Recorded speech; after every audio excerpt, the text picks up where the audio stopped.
So continuing with one of my top three favorite tracks off of this project, the next track is The Hottest. And you can't find a bad Lil Ju beat. Like, it's- find one and send it to me. I'll wait. Okay, so now this one, one thing, I learned a lot of a little bit more about Big X. Like I didn't know that he come from a family of farmers. He says daddy had them chickens, so I was like, oh okay, I didn't know that. All right, that's really interesting.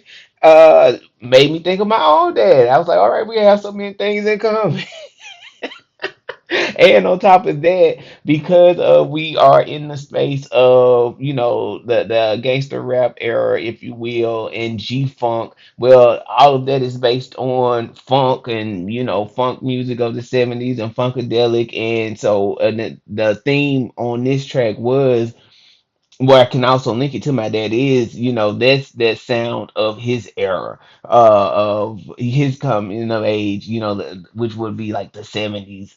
That music that time. So I really liked this track for those reasons. And the hottest, like if you gonna name, if you're gonna title it that, you got to come with it, and they definitely did. So the next track after the hottest is America's Most Wanted. And you know what? Let's just play charades on this track. So, okay, two different productions, and I got four names.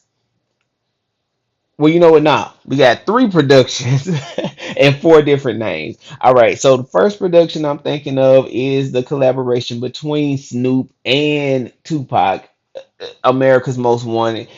You got that track. Secondly, we got Ice Cube in here because this if you look at the credits, you're gonna see the name is in the credits. And then third made me think of John Walsh. And for those of you who may not be aware, like the show America's Most Wanted, like America's Most Wanted was a show that came on where basically it was like, hey, have you seen this person? Call this number. And this predates, this show predates the internet and its popularization of armchair sleuthing. So if that was the show you watched back in the day, if you wanted to know who were the people really trying to looking for, and the internet and cell phones and stuff, you tuned into America's Most Wanted, and so you'll know who to drop the dime on.